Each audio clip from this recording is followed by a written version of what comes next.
So, welcome to la barbería de mis sueños. I am Erika Vera and this is my first episode in English. I will do my best, I promise.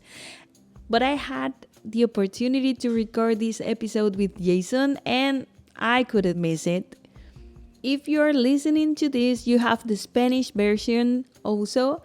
If you stay tuned here, it's because you're an English speaker or maybe you're from the Netherlands and I want to say hello and welcome. I promise you this is going to be worth it. 10 years ago, I moved to the Netherlands, to the city of Rotterdam, and I had the opportunity to work in one of the best barbershops in the world, the New York Barbershop. And there, I met a lot of nice people and I have the memory of the love of the customers and how they treat us there and how we made a life there and was incredible. I had my son, Aiden. He is 8 years now already and I feel so grateful for those years there because I learned everything about barbering there. I was a hairdresser and there I became a barber. And I am so thankful because Robert Lagerman was the one who believed in me and gave me the opportunity, give me the chance to prove that I could be a barber.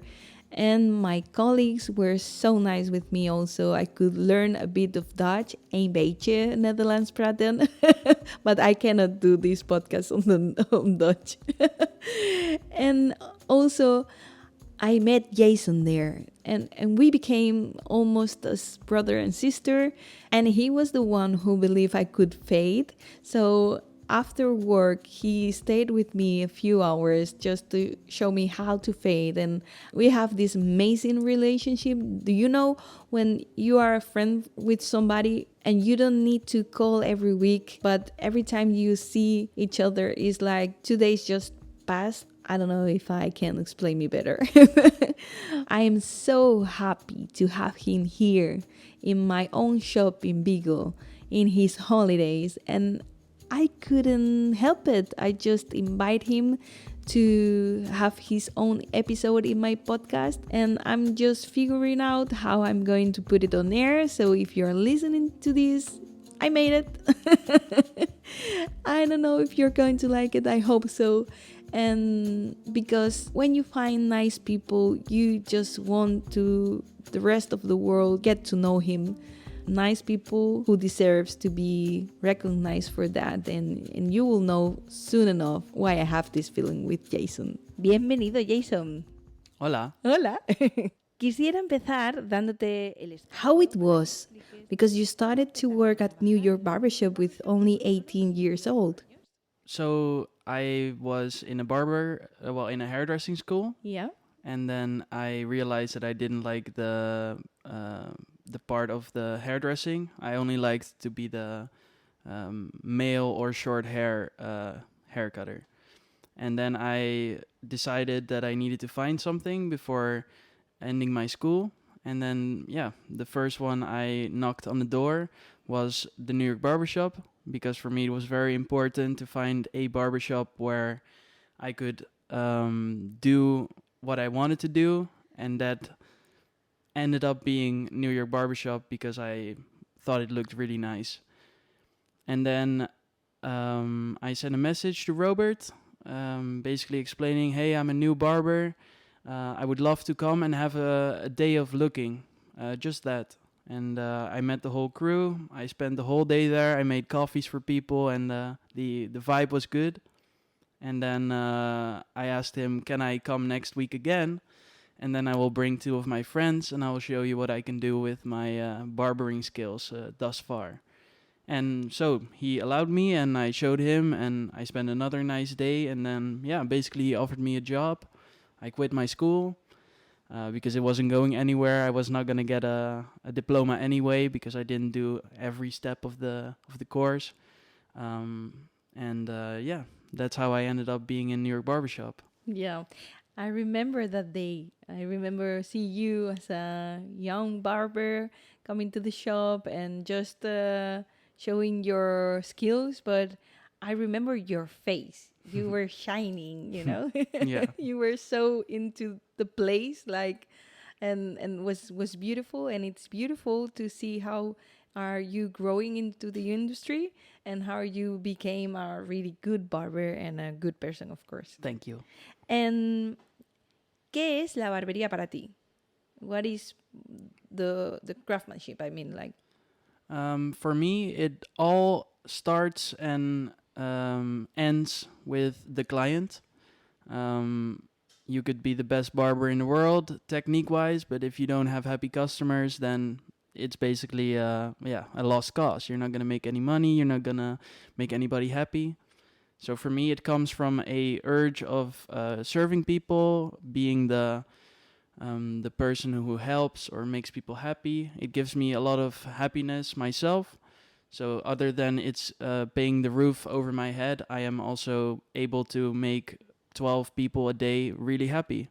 And that is for me being a barber, is to be a server and to every day try to be the best version of yourself in your craft, but also in the way in treating people, listening to people, learning things. There's so many chances to learn things while you are a barber. It's another way of payment.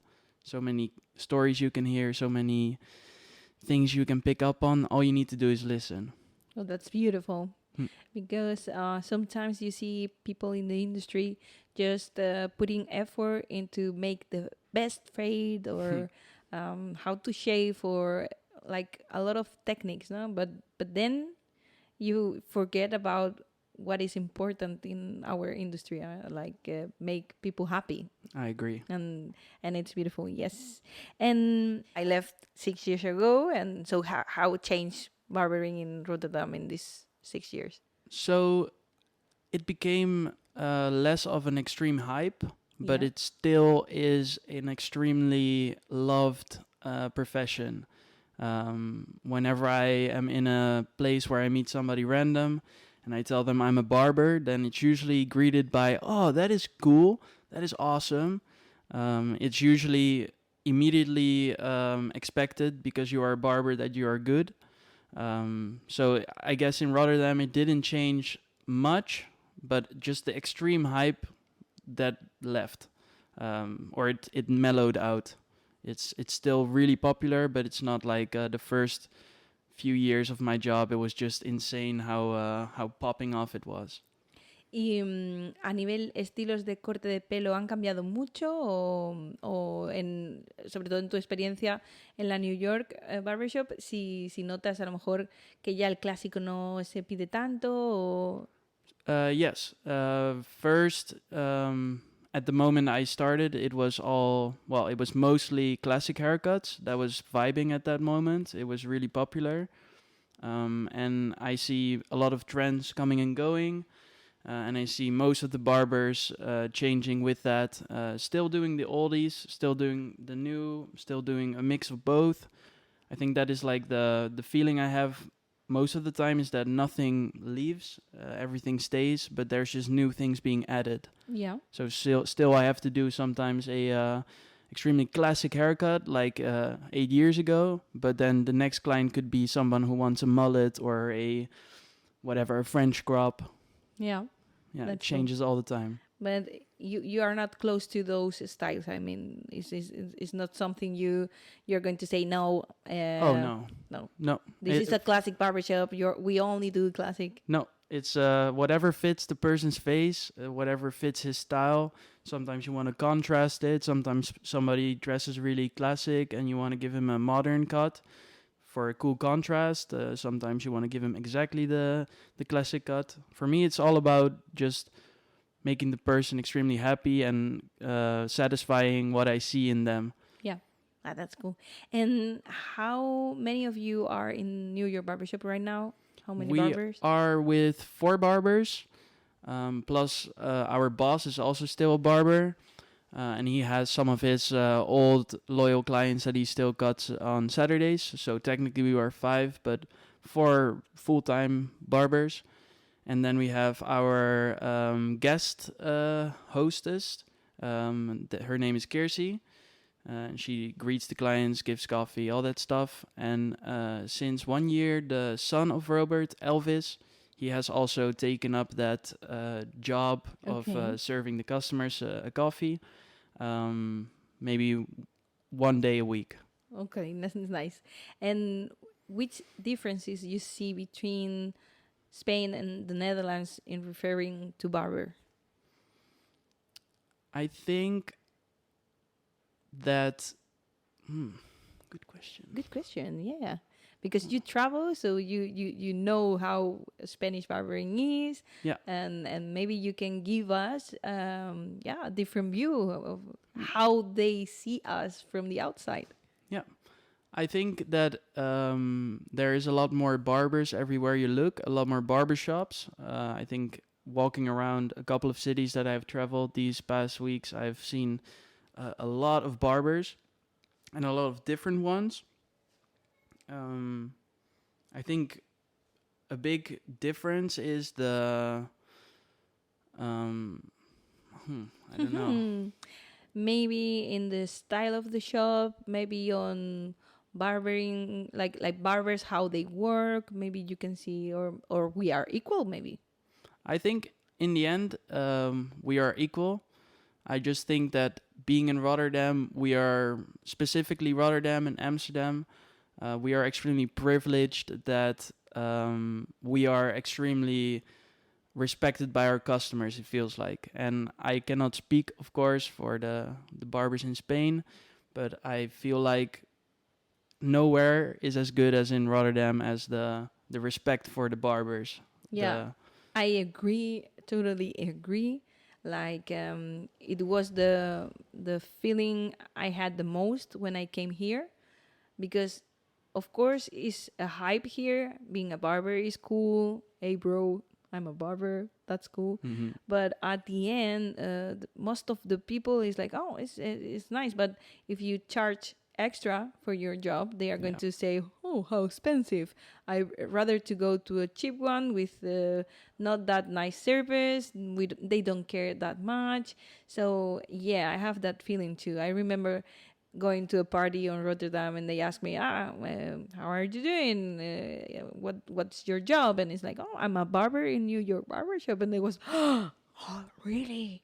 Because they love craftsmanship. Yep. And in here, craftsmanship is something a little bit less considerate, maybe less valued. I don't know if it's going to change. I hope so.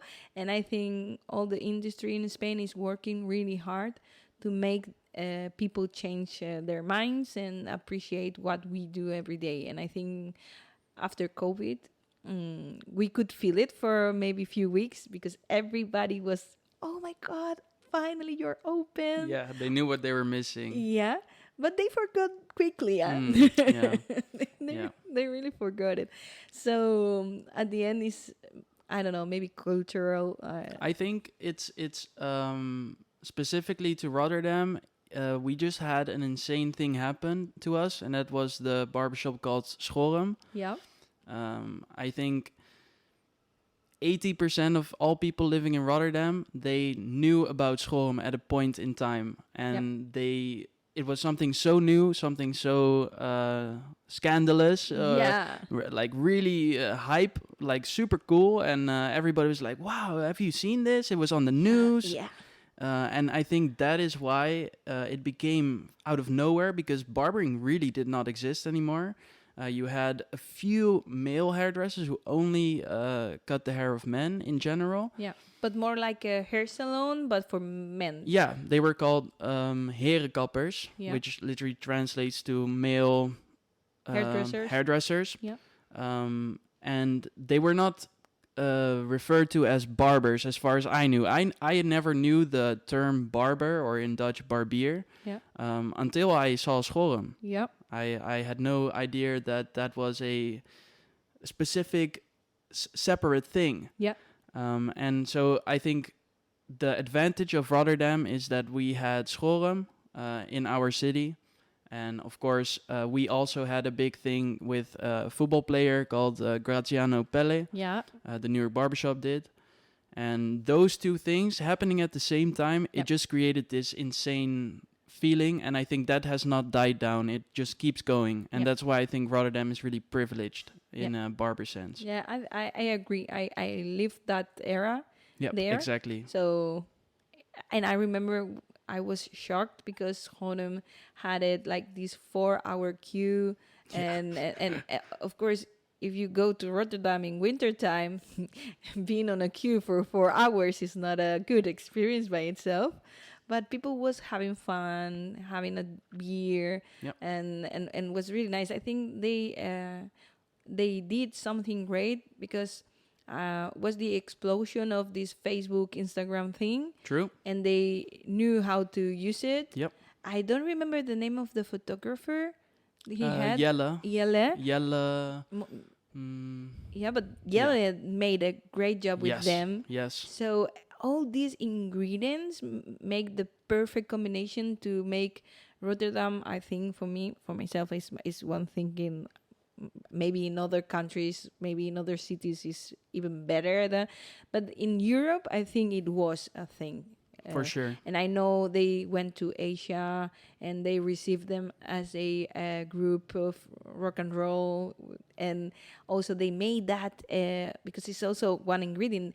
We made this festival, the rock festival. Yeah, the Scumbash. Yeah, also. So it was all these ingredients that were like just crazy.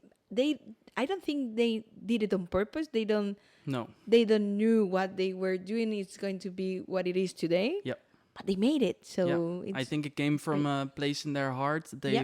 Robert, Jan, and Lane, they wanted to make something they had been craving because they come from the hairdressing industry, and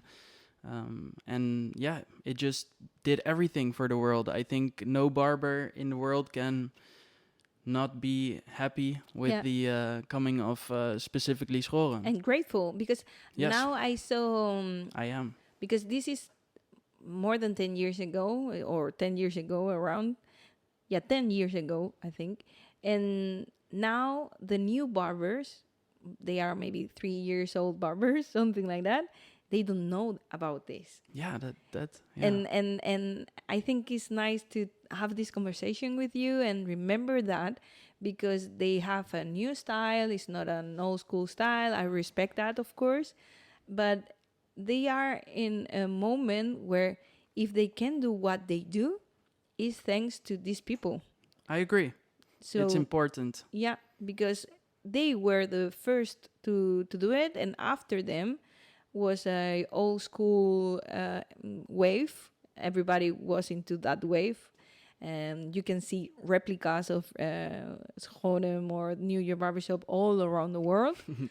But then was changing because the new ones, they didn't like old school, of course, and they have this new school or new thing about barbering. And it's nice to remember this point because they have to know, and I can show respect and also thankfulness. Like I completely agree. Yeah.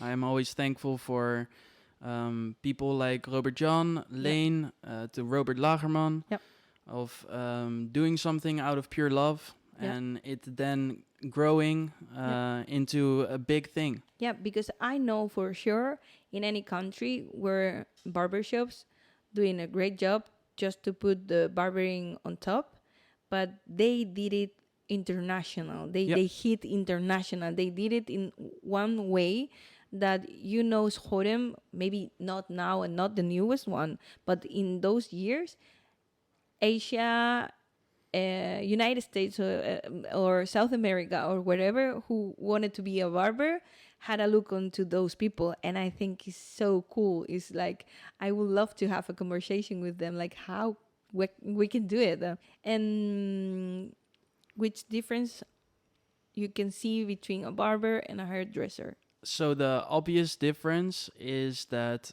at least for in Holland, in the Netherlands, barbers typically only cut short hair or to medium lengths, and typically only men. And in hairdressing salons, it's usually unisex, but it has a very strong preference, or their skill is mostly expressed in the female job. And I think that is the most obvious difference. But for me, in the end, we're both serving customers. We're both trying to make everybody look good, feel good about themselves. So in that sense, there's not a big difference. Sometimes people tell me, "Oh, you're a hairdresser," and then they say, "Oh, sorry, no, you're a barber," and I'm like, "No, yeah, I'm also a hairdresser, or." In the end, that's what I do. I cut people's hair, I don't really cling to the claim of being a barber or hairdresser. I never really mind. In the end, I just try to make people happy. And the big differences, I don't think there are many. Maybe shaves or beards. Shaves or beards, yes. Oh, yeah, I forgot about that. Shaves or beards, but then again, you could say typical classic barbering doesn't include coloring hair. But nowadays you have a lot of barbers that also do that, and it's really cool. Yep. I personally don't really like to do it because, but I would love to cut somebody's hair that is colored. Exactly. I think in some point, I don't know Netherlands. I don't have that feeling in the Netherlands, but I arrived there 10 years ago, so maybe in that time was different. But in Spain, we have this feeling of having a profession who is not valued.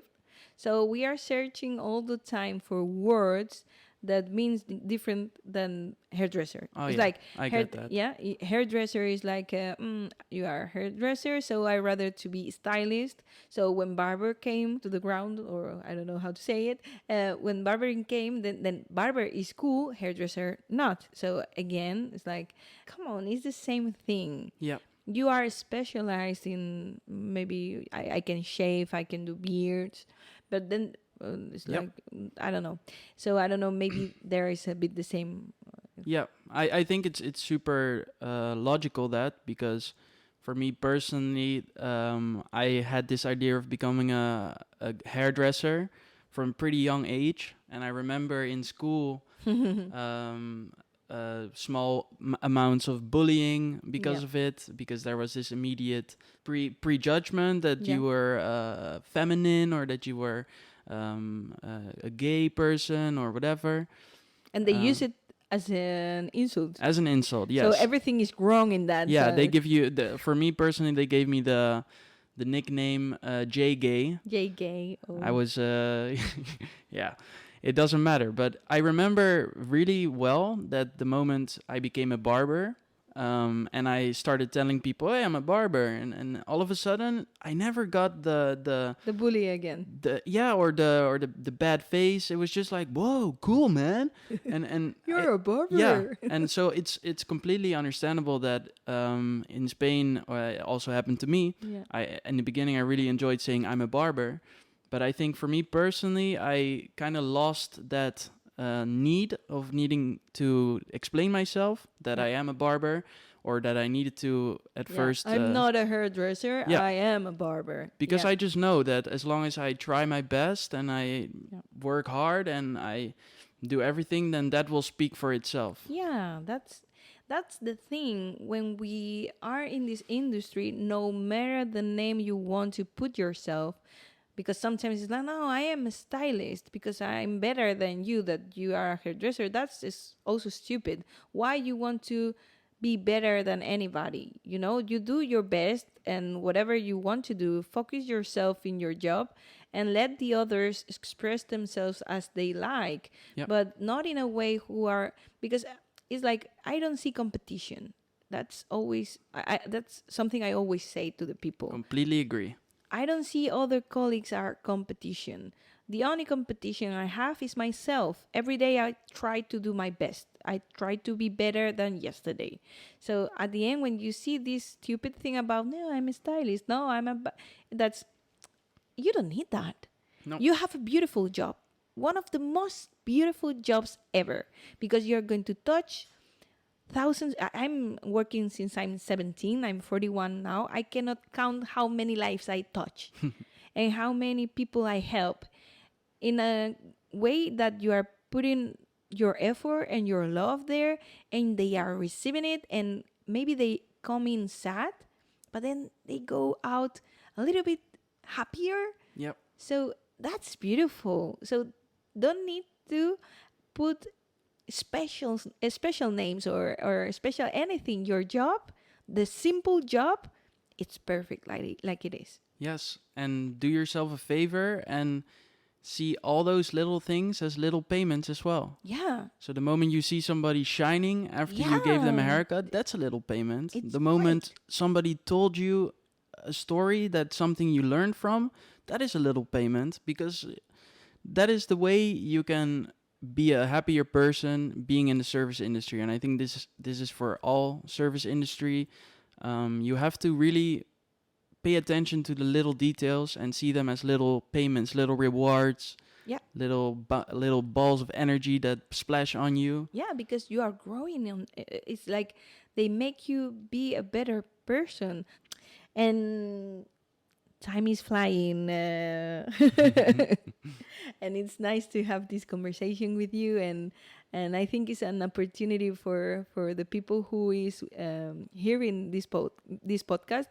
Most of them are from Spain, from Mexico, Argentina. I'm going to try to translate this as better as I can, so they can see and hear from other countries. And I Yes. think is great, because what I'm feeling now is we are not so different. Our job is the same everywhere. I think we can just go with our equipment and work anywhere in the world. Yep. Also a privilege, and it's nice to share this and make people feel a little bit more connected. Yep. Even if you are in the other part of the world. And we are going to finish with a question about shaving and beards, because you are a barber. So I have to ask you how it's going with shaves and beards there. It's because I remember doing just a lot, like maybe 16 beards a day, and maybe five shaves a day also. So it was crazy. My chair was only for beards and shaves. How it's going? So I think it is the same as back then. Yeah. But back then we used to have it more separated. Yeah. We had certain, like for example, myself, I was still learning to do beards. So then there was you or Pascal. Yeah. And usually you would do the beard, and then I would just watch and learn. And now we have 4 barbers who are capable of doing both. Both perfect. So it's really spread out. So it's not. It's not one chair doing all the no, shaves and no. beards. We do 12 clients a day, and I think on average, maybe four of the 12 appointments are beards. Yeah. And then shaves, they become. It's more like an experience for people. Yeah, it's more like a birthday. Yes. Or because you are going to get married or Exactly. something like that. It's like I want to do it once, and then some of them they really like it, the experience, because the practicality of it is not very nice. It's nowadays you have amazing tools at home, even electrical. You don't even need to do it with a foam and a razor anymore.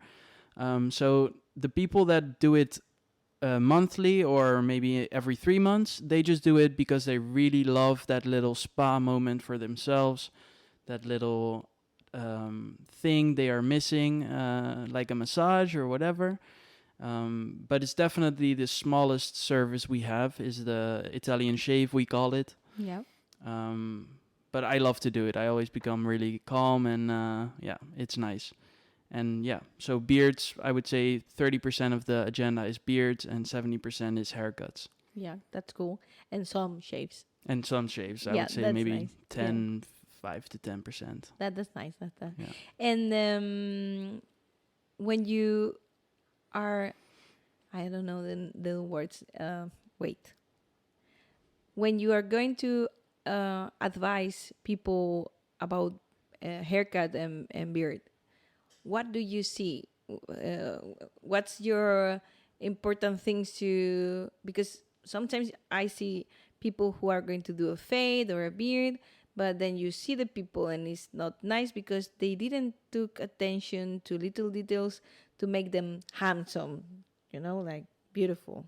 Yeah, it's a good question. I really love to think and talk about it. It's, I think, my favorite technical aspect of my job, is to look at somebody and think what would be complementing them, sometimes contrasting them. So it starts with, if I have a new client in my chair, I always feel their head, their entire shape of their head with my hands. I often close my eyes just to visualize it more. And then I use the mirror to basically see the shapes. So if somebody has a very rounded side of their head, then I feel that, then they have a tendency to get an egg shape. Yep. If they have an extremely square head, that's good information. If it's very triangle, it's super good information. So it always starts with that. Another reason to feel is sometimes people have little bumps in their head, or they have a funny head shape, or just different than what's usual. And it's all these informations that it's a very quick process to 1 minute of feeling that gives you so much information that will help you with the haircut. And with that, I decide simple details like, do I want to go really short? Do I want to keep it a bit covered? Do I want to do an atypical haircut? So sometimes if somebody has a super triangle head shape, sometimes you want to leave the below area longer, and that in most haircuts is you never do, for a man at least, unless you are trying to accentuate that. But those little details, those are for me the most important, that you're never making somebody's awkward head shape more known, unless for some strange reason it looks really good. That could also be. But generally the eye sees something and it likes it. And I think the trick of being a barber is knowing what you can do so that people look at a haircut and they think, he looks good. Because most people, they don't understand what a good fade is. They don't understand when somebody is actually properly have a good haircut that fits his personality. But they just know, that dude looks good. That is, that's nice. And that is, I think, the trick of barbering for me, is learning every day how to do that hidden concept that is usually not really easy to put into words, but to really bring somebody to another level, next level, a different level. Yep, that's cool. Yeah. Yeah, I agree completely. Well, we know. yeah. We talk about it a lot. Yeah. If a younger barber or a younger person wants to be a barber, what's your advice for it? Like, what you tell those people who are like, oh, maybe I want to be a barber? I would say the biggest question I would look for in somebody that would come up to me and ask, hey, do you think I would be a good barber, or I would find happiness in barbering, is, are you somebody who likes to be the server?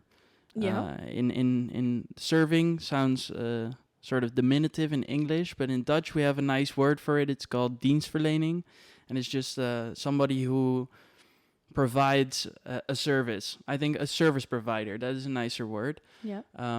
Because coming back to what we talked about before, as long as you can get some rewards and satisfaction out of the little things that you can get from being a service provider, I think no matter what you do, you will become good at your job, and you will become a very talented, great barber, because then you are doing it out of love, out of passion, and then you don't even need to think about it. Maybe like I'm a very visual learner, so I prefer to watch people, YouTube, whatever, and then I learn a lot from that. Some people like it more from person to person. That all doesn't matter. What matters is that you get passion from it, and then I think that is the secret to everything in life. As long as you have passion, I think everything else will come. Yep. It will happen automatically. Yeah, but I think you get the point. You need to serve to other people. Yep. Be the one who is taking care of the people. Yep. And you can see it on nurses, you can see it in a lot of jobs like that, teachers even. So when you are going to work with people and you are going to make something for somebody, you have to love that. It's better for you if you are thinking about going into this industry. First, ask yourself, as Jason recommend you, do I love serving people? Because that's the question. Yep. If you are annoyed when somebody asks you, can I have a glass of water? Oh, it's a little bit cold. Can you give me a glass of water, but a little bit? If that annoys you, you are not ready to be a barber, because you have to enjoy that. Yeah. Even- Technically, you can always be a barber. Nobody will stop you, but Yeah. you will just make your life a lot harder. Yeah. You're not going to feel the happiness of this job. Yeah. So that's it. And because we already finished, at the end of every episode, I had this thing from the early beginning, so I'm going to do it for you. I open the doors of the universe. Yeah. Okay. Yeah, because he's my friend, but he doesn't understand Spanish that well, so Yes. he cannot follow it. I understand that. So he doesn't know. And I didn't tell him. So the thing is, I open the doors of the universe for my guests, and I ask you to think about a dream you want to become true. So just think about it, because I have this magical power. Wow. Yeah, it has to be one you can share with the audience. For sure. Because I love these kind of questions. Yeah. I think my dream for every year is to understand myself a bit better and to understand others a bit better. Little by little, we make more sense of the world. We make more sense of this crazy thing called life. And I think nothing fascinates me more than my own brain and other people's brains, and then the connection between those, or the clashing between those. I think nothing is more interesting. Oh, that's a good one. I never had it before, so universe heard. It's going to be accomplished. So yeah, 2024, you will have a great year to understand people and understand yourself. And every year after. every year after, of course, this is something it's going to be growing and growing. So I'm going to thank you to Thank you. have this moment for me in your holidays. I know what I did, so I'm really thankful for that. It's a memory for me, will last forever. For So me too. yeah, that's nice. And thank you very much. Gracias a todos, gracias soñadores. Aquí tenemos el episodio con Jason. Haré lo que pueda, os lo prometo. Ahora lo estaréis escuchando, habré hecho lo que he podido. Espero que os guste, que lo disfrutéis y que nada, estamos aquí en cada domingo en estos micrófonos y en la barbería de mis sueños, que ya son vuestros sueños. Así que nada, os espero en el siguiente episodio y que podamos seguir compartiendo más historias maravillosas como las de Jason. Muchas gracias. Chao, chao. Gracias para escuchar. Gracias por escucharnos. Ya está, Jason, ready?